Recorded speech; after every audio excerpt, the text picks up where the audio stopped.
Welcome to the Read Along, a mini book club for your ears. I'm your host, Scott. I'm your other host, Anita. And join us on a journey through a good book, One chapter at a time.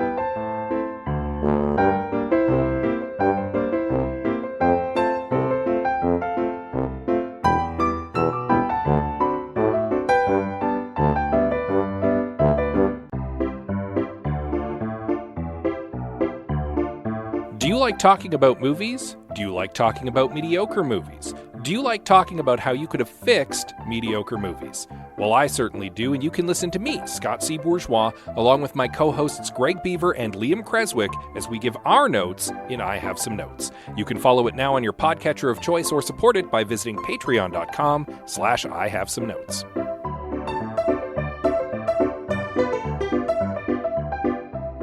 Family Day holiday. Yes, it was. Technically just like a stat holiday locally. That's all right. Yeah, and we took the kids swimming. Because our daughter has been asking to go to the pool. It's been a while. Yeah, and I'm exhausted. Swimming is a surprising amount of work, like physically. Indeed. Even if you're not doing laps or anything, just all that movement through the water, that resistance, it's tiring. It is tiring, and we are tired. But, I mean, the long weekend, we got quite a bit done. A fair bit. We managed to sneak in a fancy cheese night with some friends. It was lovely. There was so much cheese. Played a lengthy board game. We did. You won. You thoroughly trounced me. I did. It was great. Not on purpose. A little on purpose. A little on purpose. But not entirely. You tried to win. Yeah. But I didn't intend to trounce you. Fair enough. Yeah. And also a good time reading another chapter of a book. Yeah.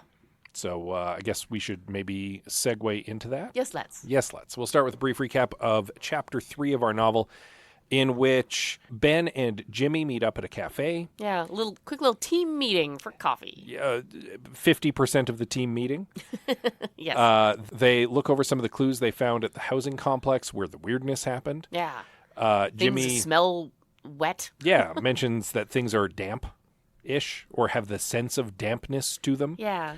He goes off to file some all-important paperwork after Ben takes a call from his new guy pal, who invites him to come out and see him play tonight, and then blows off his dad so he can do just that after having a little magical me time. And yeah, we find ourselves going to that fateful concert as we move into Chapter 4 of City of Others by Jared Poon.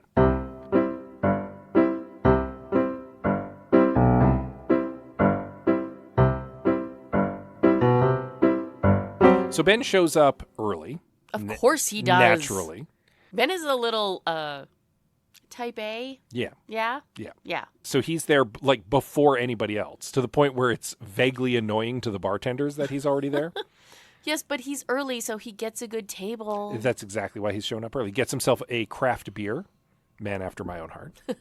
Yes. And pulls out his work laptop to get a little bit of extra work done before... To pass the time, Yeah. to make up for the fact that he was early and now has nothing to do. Indeed. People start to roll in for the night. For the show. Some singles are mingling and give him a little eye, and he kind of gives them the, no, I'm not. Yeah, don't look at me. Yeah.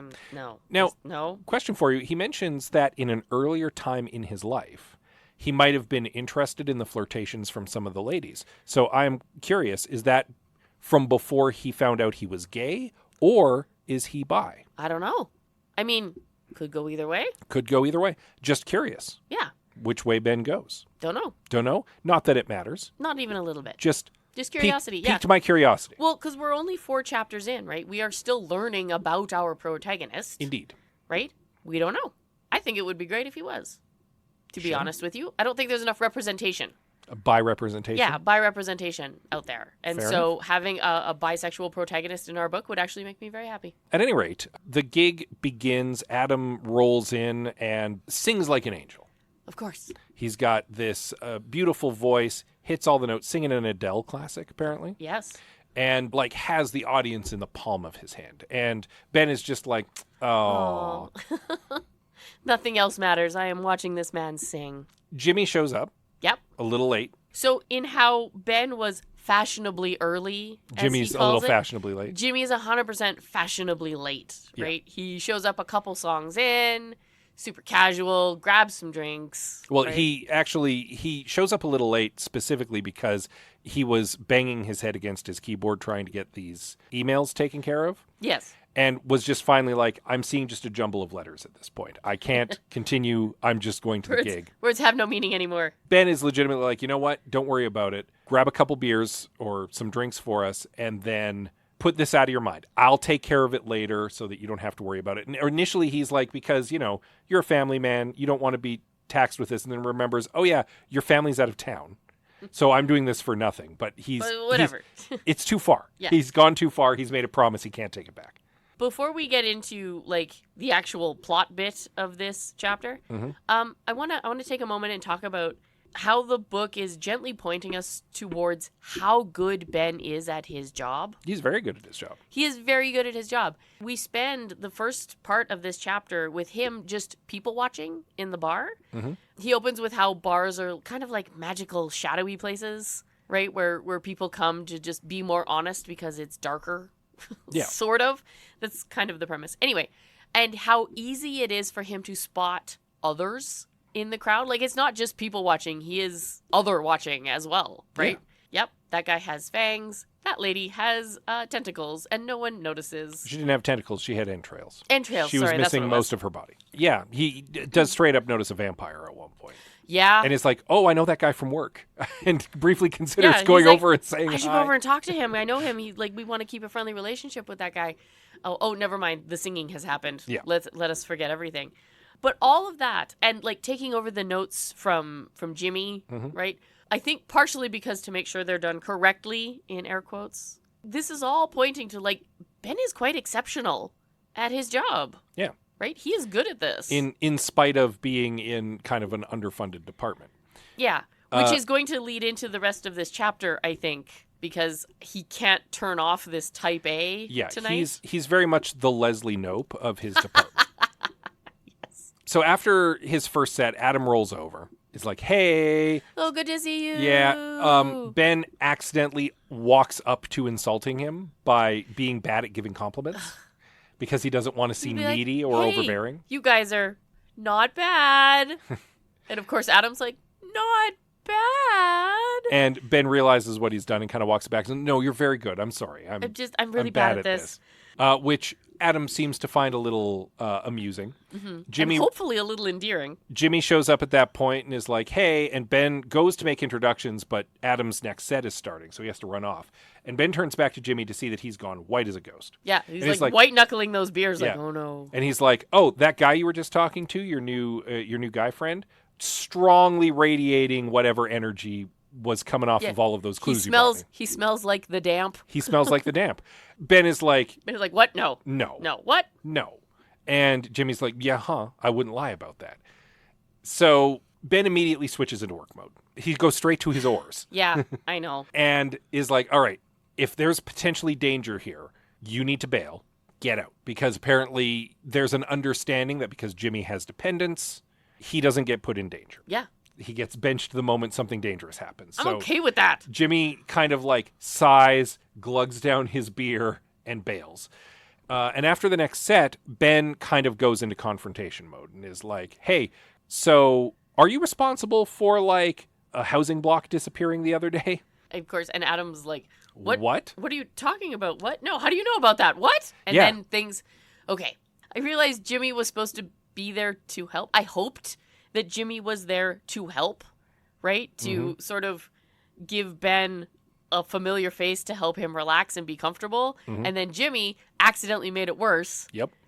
He was telling the truth, I assume, right? He didn't mean to make it worse. No. But he did, because now Ben has switched into emergency work mode, because God forbid we step outside our comfort bubble for an evening and enjoy a show because it all goes horribly wrong. He straight up at one point is scoping out the exits and wondering how fast he can get everybody out of the room. Right? Working at protecting people. And I was like, dude, calm down. Yeah. Oh no. Why don't we talk to the guy first? Yeah, exactly. Adam's like, okay, we can talk about this, but not here. Can we go outside and have a chat? So they head out back and have a little confrontation. Yeah. More cards on table talk as opposed to being accusatory, etc. But it's obvious that Adam knows what Ben is talking about. Yes. Adam doesn't seem weirded out by the fact that Ben has basically othered him, like identified him correctly as an other. It's interesting because on the one hand, Ben is a little upset that Adam wasn't upfront with this information. But at the same time, Adam points out, rightly, he had no idea that Ben worked in some sort of government agency that dealt with others. Yeah. He just knew that he worked in government, quote unquote. Yes, so exactly. Ben also wasn't exactly being upfront with a lot of possibly important information. Right? Yeah. So, and I get it, like, beginning of a relationship, you don't put all the cards out on the table necessarily, lest you freak someone out. Yeah, I get especially it, right? when, hey, for my job, sometimes I deal with vampires. It might turn some people away. Maybe. Yeah. Yeah. And this is sort of where the chapter ends, because this sort of leads up to our ending where Adam's like, can we talk about this, like, not in public at all? Like, nowhere around? And Ben starts filing through safe places to go, and the safest place he can think of is his condo. Well, it's because it's home turf. Well, yeah, and it's private, and he knows he can all be the fire safe. escapes. Yeah, he knows he can be safe there. So for all the wrong reasons, they're now going back to Ben's place. Yeah. I want to draw attention to one thing that jumped out at me. Is it the same thing that jumped out at me? Was it the lady in the tracksuit? No. Oh. Tell me about the lady in the tracksuit. At one point when they go out into the alley, Ben, he thinks he's being paranoid, but he spots a lady in a tracksuit having like a smoke. And then she looks away. And he's like, I'm just being paranoid that somebody's watching us. But the reason why it jumped out at me is because she was wearing a tracksuit.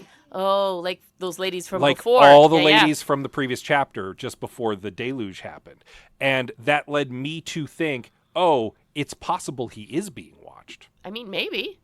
I didn't grab that one. Because the tracksuits went out of his mind when they got dumped into like the nether abyss. Yes. But that was the initial thing that Faiza had noticed. That he was like, okay, that could be weird. And then another lady with a tracksuit shows up right now. That jumped out at me. And again, Ben kind of like pushed it aside, but I feel like he was picking up on it a little bit. Yeah, maybe you're right. The thing I noticed that I made note of was it's possible that just Ben was transfixed by Adam's song at the beginning because, he's got a thing for him. Mm-hmm. Or maybe the room really was, mesmerized by Adam's song. Yeah, I also was suspicious of that. Right? And he's associated with this, like, mystical, supernatural water feeling. Oh, you're thinking like siren something? Yeah, I genuinely wonder, is Adam maybe some kind of siren or siren-like entity? Or deep one? Who knows? We don't know exactly what we're dealing with here. I'm saying deep one because dipping back into the Lovecraft box. The Thuluisms.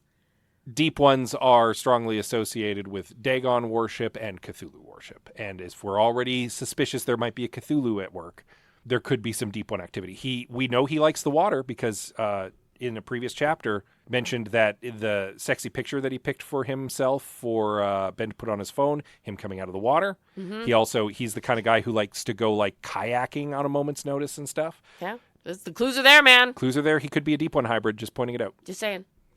Could be barking up the wrong tree. Could be something. Oh, and we should probably point out, Adam called it the ripple. Yeah, he knew exactly what he was talking about. Oh, yeah. I don't know. He had a word for it. Exactly. I don't know what the ripple is, but Adam clearly does. Yeah, Adam knows what's going on. So he knows more about what's going on than Ben does. Oh, 100%. Yeah. So I hope we get that. Yeah. Next chapter, I'm sure we will. Maybe we should read that chapter and find out. Yes, let's do it. So you'll want to read up on Chapter 5 in time for next week. In the meantime, of course, as always, you can give us a little rating and review on your podcatcher of choice. Because we always appreciate those so much. We do. We also appreciate chatting with you via social media. Oh my goodness. We have a whole selection.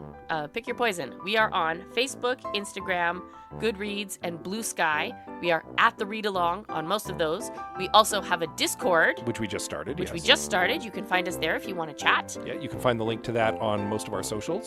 I think so, yeah. And in the show notes. Yes. And on that note, you can also send us an email. Oh, yes, please. We love those too. You can reach us at thereadalong@gmail.com. And with that said, as always, we love you very much, and we'll see you next time.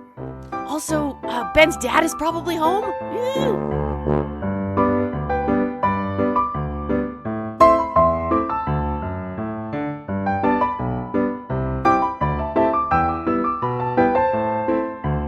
Thank you for joining us on The Read Along with your hosts Anita and Scott C. Bourgeois. All Read Along music is by Kevin MacLeod and Incompetech.com. Cover art is by Aaron Beaver. You can reach out to us via Blue Sky, Instagram, and Facebook at The Read Along, join our Discord, or check out our group on Goodreads.com.